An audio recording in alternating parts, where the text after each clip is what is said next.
I was 18 years old when I got married. I belonged to a very conservative family, a Baloch family, where good daughters never say no to their parents. My father wanted me to get married, and all I said was, if that makes you happy, I will say yes. And of course, it was never a happy marriage. Just about after 2 years of getting married, about 9 years ago, I met a car accident. Somehow my husband fell asleep and the car fell in the ditch. He managed to jump out, saved himself. I'm happy for him. But I stayed inside the car and I sustained a lot of injuries. The list is a bit long. Don't get scared. I'm perfectly fine now. Radius ulna of my right arm were fractured. The wrist was fractured. Shoulder bone and collarbone were fractured. My whole rib cage got fractured. And because of the rib cage injury, lungs and liver were badly injured. I couldn't breathe. I lost urinary bowel control. That's why I have to wear the bag wherever I go. But that injury that changed me and my life completely as a person, and my perception towards living my life, was the spine injury. Many people came to rescue. They gave me CPR. They dragged me out of the car. And while they were dragging me out, I got the complete transection of my spinal cord. Those 2.5 months in the hospital were dreadful. I will not make up stories just to inspire you. I was at the verge of despair. One day, doctor came to me and he said, well, I heard that you wanted to be an artist, but you ended up being a housewife. I have a bad news for you. You won't be able to paint again because your wrist and your arm are so deformed, you won't be able to hold a pen again. And I stayed quiet. Next day, doctor came to me and said, your spine injury is so bad, you won't be able to walk again. I took a deep breath and I said, it's all right. The next day, doctor came to me and said, because of your spine injury and the fixation that you have in your back, you won't be able to give birth to a child again. That day, I was devastated. I still remember, I asked my mother, why me? And that is where I started to question my existence. That why am I even alive? My mother said to me, this too shall pass. God has a greater plan for you. I don't know what it is, but He surely has. And in all that distress and grief, somehow or the other, those words were so magical that they kept me going. I was trying to put that smile on my face all the time, was hiding. It was so hard to hide the pain, which was there. But all I knew was that if I will give up, my mother and my brothers will give up too. I cannot see them crying with me. So what kept me going was, one day I asked my brothers, I know I have a deformed hand, but I'm tired of looking at these white walls in the hospital and wearing these white scrubs. I'm getting tired of this. I want to add more colors to my life. I want to do something. Bring me some colors, bring me some small canvas. I want to paint. So the very first painting I made was on my deathbed, where I painted for the very first time.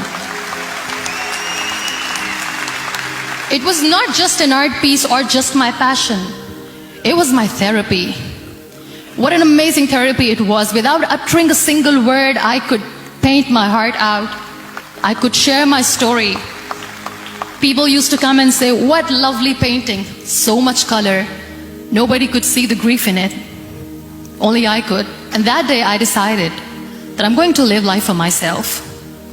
I am not going to be that perfect person for someone. I am just going to take this moment and I will make it perfect for myself. And you know how it all began? That day I decided that I'm going to fight my fears. We all have fears.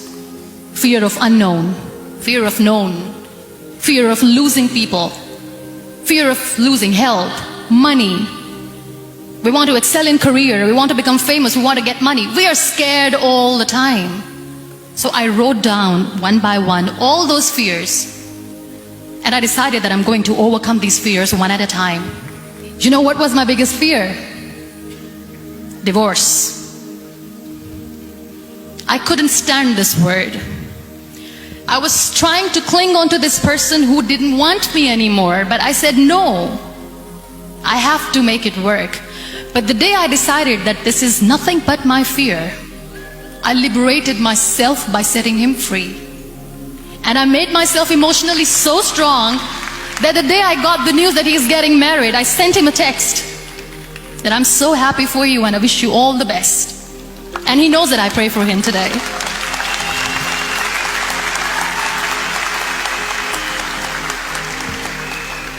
My biggest fear, number 2, was I won't be able to be a mother again. And that was quite devastating for me. But then I realized there are so many children in the world, all they want is acceptance. So there is no point of crying, just go and adopt one. And that's what I did.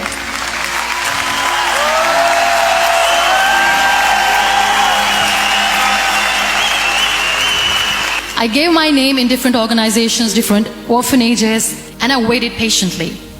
2 years later, I got this call from a very small city in Pakistan.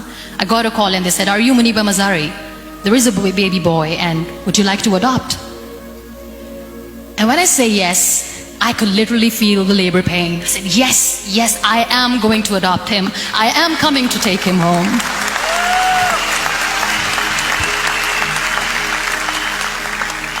And that day, I was 2 days old, and today he's 6. You know, when you end up being on the wheelchair, what's the most painful thing? That's another fear that people on the wheelchair or the people who are differently abled have in their hearts, but they never share. I'll share that with you. The lack of acceptance. People think that they will not be accepted by the people because we, in the world of perfect people, are imperfects. So I decided that instead of starting an NGO for disability awareness, which I know will not help anyone, I started to appear more in public. I started to paint. I always wanted to. I've done a lot of exhibitions. I'm Pakistan's first wheelchair-bound artist. I've done a lot of modeling campaigns, different campaigns for brands like Toni and Guy. I decided that I'm going to join the national TV of Pakistan as an anchor person. I became the National Goodwill Ambassador for UN Women Pakistan, and now I speak for the rights of women, children. We talk about inclusion, diversity, gender equality, which is a must. I was featured in BBC 100 Women for 2015. I'm one of the Forbes 30 under 30 for 2016. We have this amazing fantasy about life. This is how things should work. This is my plan. It should go as per my plan. If that doesn't happen, we give up. So my dear friends, let me tell you one thing. I never wanted to be on the wheelchair. Never thought of being on the wheelchair. I was always aspiring to do bigger things, but had no idea that for that I have to pay the price to be where I am today. It's a very heavy price. This life is a test and a trial, and tests or trials are never supposed to be easy. So when you're expecting ease from life, and life gives you lemons, then you make the lemonade, and then do not blame life for that, because you were expecting ease from a trial. Trials make you a stronger, better person.